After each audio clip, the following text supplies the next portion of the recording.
না কোনোভাবে তাদের সঙ্গে দেখা হয়ে যায়।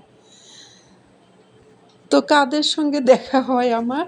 আমার দেখা হয়েছে বেশ কিছুদিন আমি যখন অফিস যাই তখন দেখতাম রেল লাইনের পাশে অনেক টুকায়েরা, তার বাবা-মা, তারা সবাই একসঙ্গে ঘুমায়। তো তাদের নিচে বিছানার নিচে কোনো কাপড় নেই বা তাদের বালিশ নেই, তাদের কোনো মশারি নেই। এই যে গরম বা এই যে শীত, কীভাবে ঘুমাচ্ছে?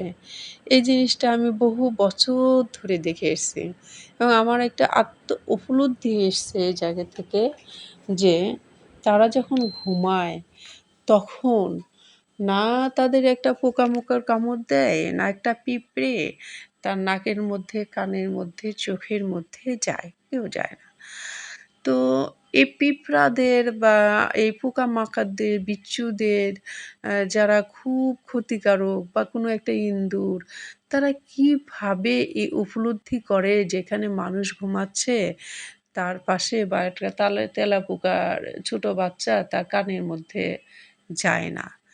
এরকম আপনি যদি জমি চাষ করেন তখন ১ম এই যে আ অঙ্কুরটা, বীজটা বুনেন, শস্যটা বোনেন বা কোনো একটা ফলের বীজের জন্য বীজ বপন করেন, তখন যা হয় আ কিছুদিন মাটির গভীরে থাকার পরে সেটা আ অঙ্কুরিত হয়। তো এই যে বীজটা যতদিন মাটির নিচে থাকলো, ততদিন আমি এটা আমার প্রবন্ধেও লিখেছি যে তখন কোনো পোকামাকড় যারা ছোটো, ছোটো জীব চোখেও দেখা যায় না, তাদের অনেক ক্ষতির আ আ মানে ক্ষমতা থাকে। তারপরেও মানুষের খাদ্যের প্রতি তাদের এত সেবা, তারা কখনোই সেই ক্ষতিটা করে না। বীজটা অঙ্কুরিত হয়েই বের হয়। আজকে যে ফল খান, সেটা ধরেন আম বলেন, যেকোনো ফলই বলেন বা লাউয়ের বীজ বপন করলেন, যেই হোক না কেন। তো এই বীজগুলো কোনো পোকামাকড় কখনোই নষ্ট করে না। অথচ আসুন দেখেন আমাদের ভিতরের মানুষের সাথে মানুষের যে সম্পর্ক, সেখানে কীরকম? সেখানে আপনি যতটাই ভালো করবেন, আপনার ততটাই ফিডব্যাক দিবে খারাপটা। এই যে ভিতরে খারাপ সম্পর্ক ভিতরে আনেন, মানে আপনার মাথার মধ্যে অন্তরে বসে শয়তান ডিম পাড়ে। আর এই ডিমগুলো অসংখ্যভাবে ফুটে। মানে লক্ষ ফুটে। আর যেগুলো চেরারা মাটি যেরকম উর্বর করে, তো আপনার মধ্যে শয়তান ওরকম উর্বর করে। আপনাকে বছরের পর বছর একটা মানুষ যদি উপকার করে, সেখানে আপনার কৃতজ্ঞতা হওয়া উচিত, নত হওয়া উচিত। অন্ততপক্ষে ধন্যবাদ জানানো উচিত যে আমার এই বিপদে বা আমার এ সময় একজন নির্দিষ্ট মানুষ ছিল যে আমাকে এই উপকারটা করেছে। তা মানুষের কাছে কৃতজ্ঞ হলে আল্লাহর কাছেও কৃতজ্ঞ হওয়া যায়। এই বোধটাও আপনার মধ্যেও আসা উচিত। কিন্তু আপনি কি করেন? তার বিনিময়ে তার পিছনে যেভাবে তার ক্ষতি করেন, যদি তার ১ ইঞ্চি প্রকাশ করা হয়, তো আপনি মুখ মানুষকে দেখাতে পারবেন না, এই অবস্থা। তো এই অন্তরের মধ্যে যখন এগুলো হয়, তখন কি মনে হয় না যে আপনার মধ্যে শয়তান আছে? বা আপনার কি এই বোধ আসে না যে আমি বিবিকে আ ১৮,০০০ মাকলুকাতের চেয়েও বড়। তো সেই ক্ষেত্রে আমার বিবেকে আমি কিভাবে জাগ্রত করব? কিভাবে আমি নিজেকে সুন্দর পজিশনে রাখবো?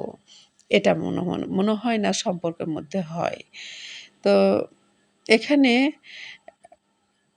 প্রতিটি সম্পর্কের গভীরে একটা নতুন সম্ভাবনা আমি খেয়াল করি। উম একটি নতুন শিক্ষা এবং আত্মাকে বিস্তৃত করার মতো একটি নীরব আহ্বান লুকিয়ে থাকে। কেউ সেই আহ্বান শুনতে পায়, কেউ আবার নিজেই ভয়, অহংকার ও আসক্তির শব্দে তা হারিয়ে ফেলে। সম্পর্ক যদি অপরকে সবসময় তোষামোদ করতে শেখায়, তবে সেটা সম্পর্ক নয়। সেটা মন্দিরে দেবীকে পূজা করার মতো। যে দেবীকে ফুল দেয়, দেবী কিছুই দিতে পারল না। এরকম না সম্পর্ক। সম্পর্ক আপনি ভাবতেছেন যে আমি অমুক সম্প্রদায়ের মধ্যে যাবো, সেই সম্প্রদায় আমাকে তুলকালাম করে ভালোবাসবে, হ্যাঁ? তো পরে ওর মধ্যে কেউ যদি আপনাকে ওইরকম তুলকালাম না করলো, তখন সেটা আপনার তাকে পিছনে বিভিন্ন মানুষের দ্বারা, বিভিন্ন বিষয় দ্বারা তাকে ক্ষতির মধ্যে পাঠাচ্ছেন। অ্যা অথবা নিজেদের মধ্যেও এমন যে অমুকের সাথে তার হাসব্যান্ড ওয়াইফের সাথে সম্পর্ক নষ্ট করা, অফিসের সাথে, প্রতিবেশীর সাথে সে যত খারাপে থাকবে, তত হয়তো সে আমাকে ভাববে। কিন্তু এই খারাপটা, এই পরিস্থিতি যে আপনি সৃষ্টি করতেছেন, আপনি কি কখনো ভেবেছেন যে আপনি যদি ৫ তালা করেন বা ২০ তালা করেন, অথবা আপনার ছেলে-মেয়ে যদি খুব বড় কেউ হয়, বা অথবা আপনিই যদি অসুস্থ হন, একটা ভূমিকম্প এলেই আপনার সবকিছু তছনছ হবে। অথবা আপনার নিঃশ্বাস যদি বন্ধ হওয়ার উপক্রম হয়, ১ মিনিটের জন্য আপনার ওই অক্সিজেন কিনতে কতটা সময় লাগবে। তো আল্লাহ তাআলা আ আমাদের এই মানুষ হয়ে মানুষের মধ্যে এই বোধগুলো কেন দেন না? অথচ আপনারা দিনের পর দিন মানুষের ক্ষতির জন্য চিন্তা করেন যে আমাকে তোষামোদ করুক, একজনকে ধ্বংস করে আপনি বড় হতে চান। একজনের স্পিরিচুয়ালিটি নিয়ে আপনি আপনার মুখোশ খুলতে চান। এই যে বোধ, এই বোধটা একজন বিবেকমান মানুষের হওয়া উচিত। আর যখন আপনি এটা করেন, তখন মানে কি শয়তানকে খুশি করেন। এত বেশি শয়তানকে খুশি করেন যে আপনার বছরের পর বছর সময় যাচ্ছে শয়তানকে খুশি করতে, অথচ আপনার বিবেক ফিরতেছে না। যে আ আমি কোন জায়গায় কাজ করতেছি। কেউ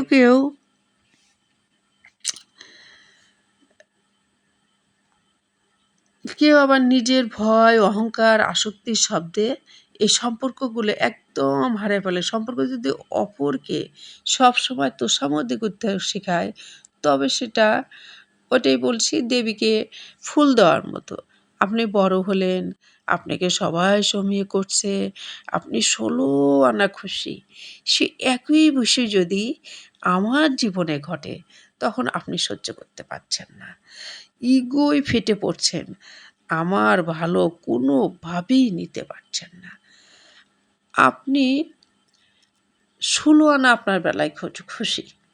আপনি ৫ তালা বাড়ি করছেন, আপনার ছেলেমেয়ে বড় করছেন। তারপরে আপনি হচ্ছে নিজেকে প্রতিষ্ঠিত করতে পারছেন। আমরা সবাই আশেপাশে সবাই আপনাকে হাততালি দিচ্ছি, বাহবা করতেছি। তো একই ঘটনা যখন আমার জীবনে হচ্ছে, তখন আপনি সেটাকে আর কোনোভাবেই নিতে পারছেন না। সেটার জন্য আপনার ভিতরে যত প্রকার বিষ আছে সব জায়গায় ছড়াচ্ছেন। এগুলো কি? এবং কিভাবে তার ক্ষতি সাধন করা যায়, তার জন্য তন্ত্র মন্ত্র যা লাগে তাই করেন। আপনি মানুষ। মানুষ বলে লজ্জা লাগে না? যে এটা আমার কর্ম না। একজন পিঁপড়া, একটা পিঁপড়া আপনি ঘুমান, দেখেন আপনার পিঁপড়া আপনার কানে যাবে না, নাকে যাবে না। তো অথচ তার কোনো পাঠশালা ছিল না, তার কোনো শিক্ষক ছিল না, তার কোনো তাকে আল্লাহ তাআলা বলেও নি যে পিঁপড়েকে গাইড দেওয়া হয়েছে। নিশ্চয়ই তাকে হয়তো তার খাদ্য সংগ্রহের জন্য, তার পরিবার সংগ্রহের জন্য হয়তো তাকে কিছু বুদ্ধি দেওয়া হয়েছে, এ পর্যন্তই। কিন্তু আপনাকে এত কিছু দিয়েও, মায়ের দুগ্ধ পান করেও আপনি কি করতেছেন?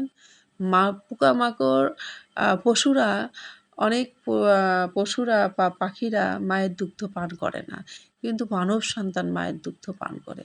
করে আপনারা কি করেন? মানুষের ক্ষতি করেন। আপনারা অকৃতজ্ঞ হন। এত বেশি অকৃতজ্ঞ যে সারাটা জীবন চিন্তাই করেন যে তাকে কিভাবে ছোট করা যাবে। যাই হোক, সম্পর্ক এমন না যখন আপনি তোষামোদী পেলেন, কিন্তু যখন পেলেন না, তখন আপনি ওই সুতাটা কেটে দিলেন। হ্যাঁ? তো এই যে সুতাটা কেটে দিলেন, তখন সেই লোকটা কি করলেন? আপনি বিভিন্ন দিক থেকে তাকে বাধা দিলেন। দেওয়ার পরে তাকে একটা মানে একটা পরিস্থিতি আপনি নিজেই সৃষ্টি করেন। মানে শয়তান ওই যে বসে, বসে মানে উর্বরতা আ আ মানে উর্বরতা দেয়। পলি মাটি মতো আপনার বিবেক উর্বর করে। হ্যাঁ, কিভাবে তাকে কষ্ট দেওয়া যায়, মানুষের মুখে খারাপ করা যায়, সমাজের কাছে, অফিসের কাছে, তার সংসারের মধ্যে, তার সন্তানের মধ্যে, তার আত্মীয়স্বজনের মধ্যে। তো চিন্তা করেন, আপনি আপনার কথা ভাবতেছেন না। অথচ আরেকজনের কথা সর্বদাই জাল বুনতেছেন। আমার কাছে প্রকৃতির শিক্ষার ১ম শিক্ষক হলো প্রকৃতি। আমি প্রকৃতির থেকেই শিক্ষা নিব। সে কখনোই তাড়াহুড়া করে না, কাউকে জোর করে না। একটি বীজকে সে সময় দেয়, ঋতু দেয়, বৃষ্টি দেয়, রোদ দেয়, তবুও অঙ্কুরিত হওয়ার সিদ্ধান্ত সেই বীজকেই দিতে হয়। এই যে মানুষ তেমনি সুযোগ পায় কিন্তু জেগে উঠে কেবল সেই সে নিজের অন্তরে আলোকে চিনতে শিখে।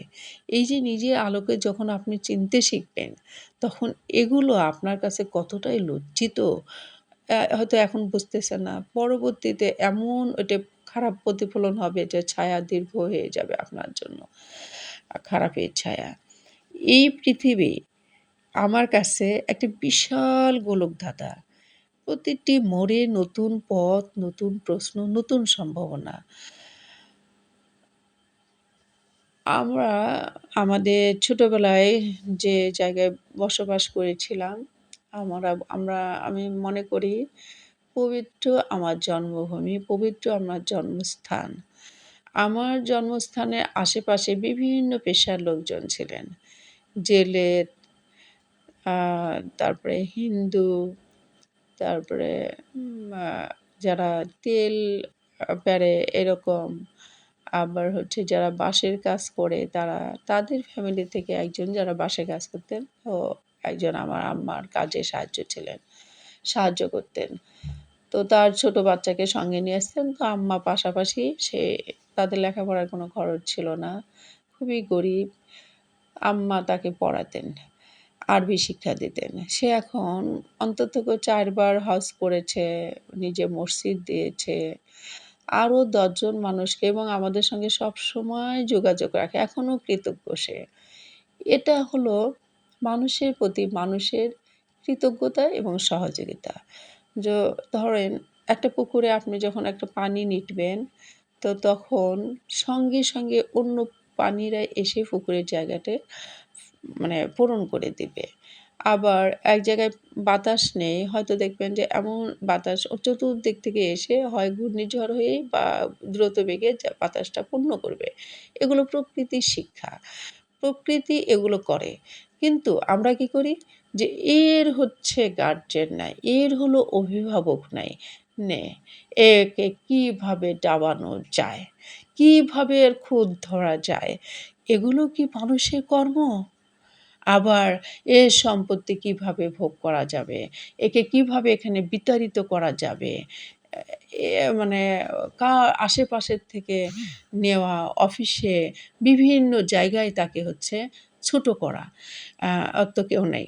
মানে এটা হচ্ছে পুরুষেরাও যদি দেখে, ও ওর মাথার উপর তো কেউ নেই। ও যেমন ইচ্ছা তেমন থাকে। বা ওকে কিভাবে ইয়ে করা যায়? এটা মাথার মধ্যে আসে না আপনাদের যে মানুষের এটা মাথার মধ্যে আসে না। ও আচ্ছা ও একা? ঠিক আছে। ওর হয়তো ওর বাজার করতে কষ্ট বা মেয়েটাকে লেখাপড়া খরচে তার হয়তো প্রবলেম অথবা সে হয়তো একা থাকে, তার কোনো ভয় থাকতে পারে। আদার্স অনেক প্রবলেম থাকতে পারে। তো আমি যদি তার একটা মুখের কথা দিয়েও সাহায্য করতে পারি, তো আলহামদুলিল্লাহ হয়তো আমার আমার কাঁধের ফেরেশতা আমাকেই জানবে। এইগুলো মানে ভালো কথা, ভালো বিষয় তাদের মাথার মধ্যে আসে না। মানুষের মাথার মধ্যে এটা আসে যে ওকে কিভাবে এই খারাপ পরিস্থিতিতে আরো খারাপ করে মানে উপরে আপনাকে হয়তো খাসি জবাই করে খাওয়াবে আর পিছনে আপনার সত্তাকে বলি দিবে, বলিদান করবে যে আপনি বলি হন এরকম। হুম? পিছনে এইভাবে। এটা কি সম্পর্কে বলে? তো আমার কাছে এই পৃথিবীটা এইজন্যই একটা গোলকধাঁধা হয়ে গেছে। বিশাল গোলকধাঁধা। প্রতিটি মোড়ে নতুন পথ, নতুন প্রশ্ন, নতুন সম্ভাবনা। কোনো নতুন পথে ফুলে ঢাকা, আবার কোনো পথে কাটা, আবার কোনো পথ কোষে আচ্ছন্ন। কিন্তু আমি দেখেছি সবচেয়ে নিরাপদ পথ সবসময়ই সবচেয়ে সত্য পথ নয়। এটা মুখোশধারী। আমি হয়তো ভাবতেছি এটা নিরাপদ। আমার জন্য খুব ভালো। আমার ভিতরের কথা উজাড় করে দুঃখের কথা কাউকে না কাউকে বলতে হয়, তাই আমি বলে দিলাম। কিন্তু পরবর্তীতে যাকে বলছি সেই সব নষ্টের গোড়ার মূল। তো এইজন্য অনেক সময় অদেখা পথেই নিজেকে নিজের প্রকৃতি পরিচয়ের কাছে পৌঁছে দেয়। এটা আমি দেখেছি। সব ফুলেই বসন্ত ফোটে না। কোনো ফুল দহনেও সুবাস ছড়ায়। তাই আমি আর কারো সময়ের সঙ্গে নিজের সময়ের তুলনা করি না। কারণ আপনি যে সময়টাতে বড় হয়েছেন, সেই সময়টাতে আমার যাত্রা। ধরেন আপনি আজ থেকে ২০ বছর আগে এমএ পাস করছেন। আর তখন আমি সবে আ আ হচ্ছে প্রাইমারি লেভেল। তখন আপনি চাচ্ছেন যে আপনার মতো আমি হই। হুম। আমি আমার যোগ্যতা অর্জনই করি নাই। তখন থেকে আপনি আমাকে হেয় দৃষ্টিতে দেখছেন। ও ওরা এরকম। তো আমাকে তো মানুষ হতে হবে। আমাকে তো পড়তে হবে। আমাকে একটা কিছু অর্জন করতে হবে। তখন না আমি ওরকম হব। আবার যখন আমি অর্জন করে ভালো কিছু করলাম, তখন আর আপনি এটা নিতে পারছেন না। অথচ ওই সময়টাকে আপনার সমস্ত সমৃদ্ধি আমি মেনে নিয়েছি। যাই হোক,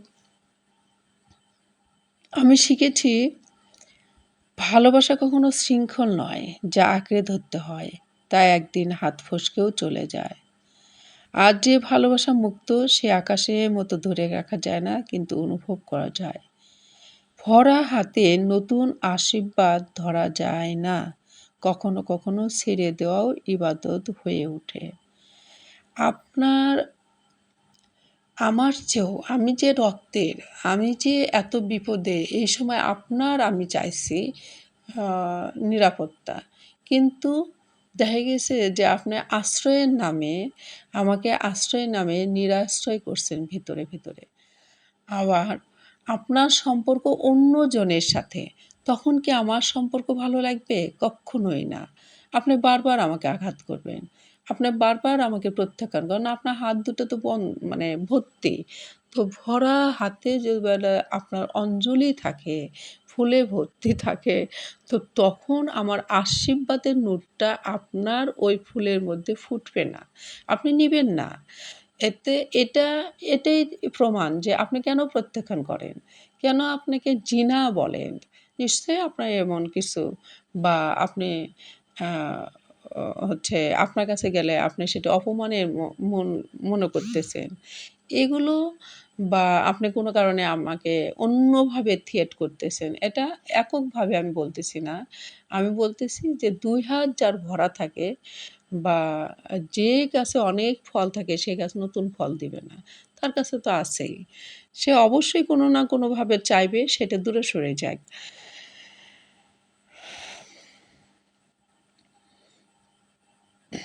আমাকে নদী বলে যে, "স্থির নয়, তুমি প্রবাহ হও।" যে নদী চলতে থাকে সে সাগরে দেখা পায়। এখন আপনার হাত ভর্তি মানে ফুল। এখন আপনি চাচ্ছেন যে আপনার ফুল যবে পড়ে যাবে ততক্ষণে আবার আমি আপনার কাছে যাব। মানে আমার সময় শেষ হয়ে আপনার সময়ে আপনি খেলবেন আর আমি আপনার সময়ে